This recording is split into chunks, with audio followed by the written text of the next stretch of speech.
Hi dear friends, welcome back to my channel. അപ്പോൾ ഇന്ന് ഞാൻ നല്ല ടേസ്റ്റി ആയിട്ടുള്ള ഒരു മുട്ട റോസ്റ്റിൻ്റെ റെസിപ്പിയുമായിട്ടാണ് കേട്ടോ വന്നിരിക്കുന്നത്. അപ്പോൾ അതിന് വേണ്ടി ഞാനൊരു പാൻ ചൂടാക്കി എടുത്തിട്ടുണ്ട്. ഇതിലേക്ക് 2 ടേബിൾ സ്പൂൺ വെളിച്ചെണ്ണയാണ് ഒഴിച്ച് കൊടുത്തത്. പിന്നെ അതിലേക്ക് 1 ടീസ്പൂൺ നെയ്യൂടി ചേർത്ത് കൊടുക്കുന്നുണ്ട് കേട്ടോ, നല്ലൊരു ടേസ്റ്റ് കിട്ടാൻ വേണ്ടി. ഇനി ഇത് നല്ലോണം ഒന്ന് മെൽറ്റായി വരുന്ന സമയത്ത് ഇതിലേക്ക് 2 ഏലക്കായും 2 പട്ട ഗ്രാമ്പൂവും ചേർത്ത് കൊടുക്കാം. ഇനി ഇത് നല്ലോണം ഒന്ന് മൂത്ത് വന്നതിന് ശേഷം ഇതിലേക്ക് 3 സവാള കനം കുറച്ച് അരിഞ്ഞത് ചേർത്ത് കൊടുക്കാം. ഇനി നല്ലോണം ഒന്ന് വഴറ്റിയെടുക്കണം.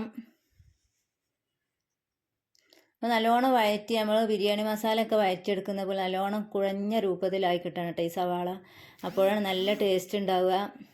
അപ്പോൾ അതിന് വേണ്ടി ഞാൻ ആവശ്യത്തിന് ഉപ്പ് ചേർത്ത് കൊടുത്തൊന്ന് അടച്ച് വെച്ച് മീഡിയം ഫ്ലെയിമിൽ കുക്ക് ചെയ്തെടുക്കാം. അപ്പോൾ സവാള നമുക്ക് നല്ലോണം കുഴഞ്ഞ് കിട്ടുന്നതാണ്. അപ്പോൾ നല്ലോണം ഇളക്കിയിട്ടാണ് കേട്ടോ അടച്ച് വെച്ച് കൊടുക്കാൻ. ഞാൻ അടച്ച് വെച്ച് കൊടുക്കാം. അപ്പോൾ തീ ഒരു മീഡിയം ഫ്ലെയിമിലിട്ട് കുക്ക് ചെയ്തെടുക്കാം കേട്ടോ, അല്ലെങ്കിൽ കരിഞ്ഞു പോകാനുള്ള സാധ്യത ഉണ്ട്. അപ്പോൾ ഞാൻ ഏകദേശം ഒരു 5 മിനിറ്റൊക്കെ കുക്ക് ചെയ്തിട്ടുണ്ട്. നമ്മുടെ സവാളൊക്കെ നല്ലോണം വാടി കിട്ടിയിട്ടുണ്ട് കേട്ടോ. ഇനി ഇതൊന്നുകൂടി ഒന്ന് ഇളക്കിയതിന് ശേഷം ഇതിലേക്കൊരു 4-5 വെളുത്തുള്ളി, ചെറിയ കഷ്ണം ഇഞ്ചി, ഒരു പച്ചമുളക് ചതച്ചത് ചേർത്ത് കൊടുക്കാം. ഇതിന് പച്ചച്ചുവ മാറുന്ന വരെ നല്ലോണം ഇളക്കി കൊടുക്കാം.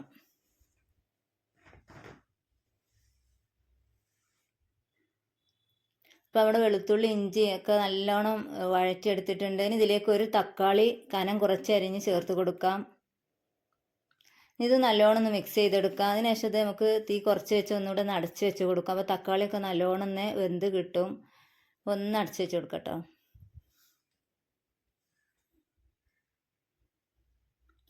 അങ്ങനെ 5 മിനിറ്റിന് ശേഷം നമ്മൾ വീണ്ടും തുറന്ന് നോക്കുകയാണ്. അപ്പോൾ നമ്മുടെ തക്കാളിയൊക്കെ നല്ലോണം വെന്ത് കിട്ടിയിട്ടുണ്ട്. ഇനി ഇതിലേക്ക് നമുക്ക് കുറച്ച് പൊടികൾ ചേർത്ത് കൊടുക്കാനുണ്ട്. അപ്പോൾ ഇതിലേക്ക് എരിവിന് വേണ്ടി നമ്മൾ മുളക് പൊടി ഒന്നും ചേർത്ത് കൊടുക്കണില്ല, പകരം പച്ചമുളകും കുരുമുളക് പൊടിയാണ് കേട്ടോ ചേർത്ത് കൊടുക്കുന്നത്. ഇതിലേക്ക് ഒരു 1/2 ടീസ്പൂൺ മഞ്ഞൾപ്പൊടി ചേർത്ത് കൊടുക്കാം. പിന്നെ 1 ടീസ്പൂൺ കുരുമുളക് പൊടിയാണ് കേട്ടോ. അപ്പോൾ നമ്മൾ വീട്ടിൽ പൊടിച്ച നല്ല ഫ്രഷായ കുരുമുളക് പൊടി ചേർത്ത് കൊടുക്കാം, അപ്പോഴാണ് നല്ല ടേസ്റ്റ് ഉണ്ടാവുക. പിന്നെ ഒരു 2 ടീസ്പൂൺ ഗരം മസാലയാണ് കേട്ടോ ചേർത്ത് കൊടുക്കുന്നത്. ഇത് 3 ചേർത്ത് കൊടുത്തതിന് ശേഷം നല്ലോണം ഒന്ന് വഴറ്റിയെടുക്കാം.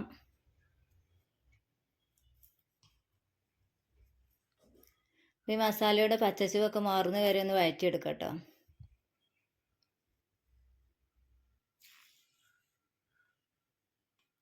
അതിനുശേഷം പിന്നെ ഞാൻ അതിലേക്ക് ചേർക്കുന്നത് തൈരാണ്. അപ്പോൾ അധികം പുളിയില്ലാത്ത 2 ടേബിൾ സ്പൂൺ തൈരാണ് കേട്ടോ ചേർത്ത് കൊടുത്തത്. ഇനി നല്ലോണം ഒന്ന് മിക്സ് ആക്കി എടുക്കാം. ഇതിലേക്ക് 1 തണ്ട് കറിവേപ്പില ചേർത്ത് കൊടുത്തിട്ടുണ്ട്. പിന്നെ 2 ടേബിൾ സ്പൂൺ മല്ലിയില, 1 ടേബിൾ സ്പൂൺ പുതിനയിലയും കൂടിയാണ് ചേർത്ത് കൊടുത്തത്. ഇനി നല്ലോണം ഒന്നും കൂടി ഒന്ന് മിക്സ് ആക്കി എടുക്കാം. അതിനുശേഷം ഇതിലേക്ക് 1/2 കപ്പ് തേങ്ങാപ്പാൽ, നല്ല കുറുകിയ തേങ്ങാപ്പാലാണ് കേട്ടോ ചേർത്ത് കൊടുത്തത്. ഇത് വീണ്ടും ഒന്ന് മിക്സ് ആക്കി എടുക്കാം. നല്ലോണം ഒന്ന് മിക്സ് ആക്കിയതിന് ശേഷം പിന്നെ ഇതിലേക്ക് നമുക്ക് പുഴുങ്ങിയ മുട്ട ചേർത്ത് കൊടുക്കാം.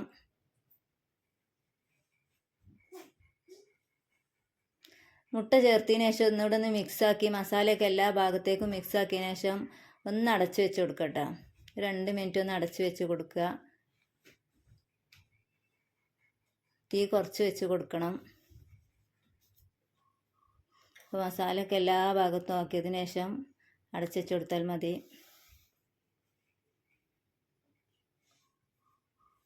അങ്ങനെ 2 മിനിറ്റിന് ശേഷം വീണ്ടും തുറന്ന് നോക്കാം. അപ്പോൾ നമ്മുടെ അടിപൊളി മുട്ട റോസ്റ്റ് ഇവിടെ റെഡി ആയിട്ടുണ്ട്.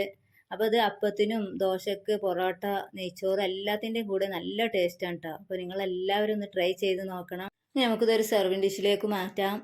അപ്പോൾ വീഡിയോ ഇഷ്ടമായാൽ ലൈക്ക് ചെയ്യാനും ഷെയർ ചെയ്യാനൊന്നും മറക്കരുത്.